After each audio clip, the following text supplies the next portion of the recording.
전이 쇼츠에서 말씀드렸듯이 사건은 오래갑니다. 그러므로 사실은 간단한 사건이라 시간이 오래가더라도 부담이 되지 않는 경우도 가끔은 있습니다.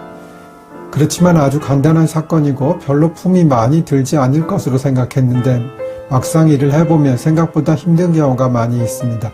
그런 경우에 간단한 사건이라 비용을 너무 적게 책정하면 나중에 후회를 하게 되고 그때 금액의 증액을 말씀드리기는 너무 어렵습니다.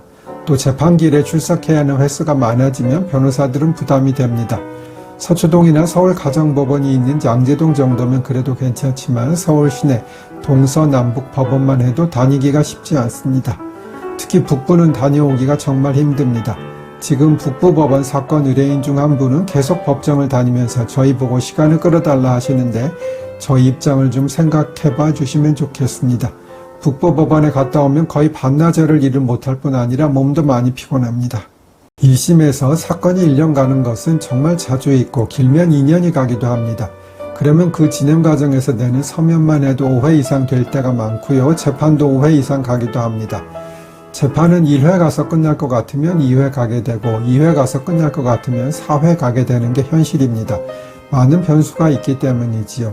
그리고 변호사는 직원들이 있어야 하고 사무실도 어느 정도는 깔끔한 수준으로는 갖춰야 하고 복사기, 정수기, 세콤 등등 비용이 들어가는 것이 많습니다.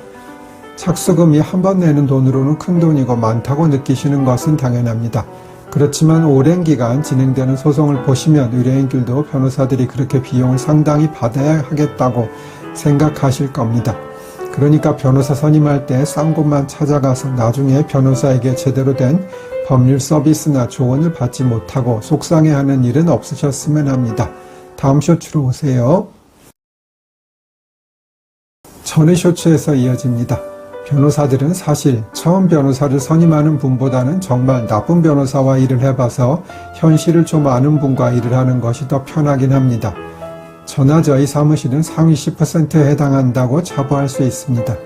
변호사 선임을 처음 해보시는 분들은 그 정도 돈을 받았으면 변호사가 TV나 영화에 등장한 변호사처럼 증거도 알아서 찾아주고 법정에서는 열변을 늘어놓으면서 의뢰인을 위해 최선을 다해줄 것이라고 기대합니다. 그러나 현실은 그렇지 못합니다. 사실관계에 대한 설명은 의뢰인들이 해주셔야 변호사들이 알 수 있습니다. 그리고 완전히 법률적인 주장만 있는 것이 아니라면 준비서면의 추안도 의뢰인들이 작성해 주셔야 합니다. 이런 현실을 알고 어떤 사실이 우리에게 유리할 것인지 곰곰이 생각하셔서 변호사에게 전달을 해 주셔야 소송에서 이길 수 있는 것입니다.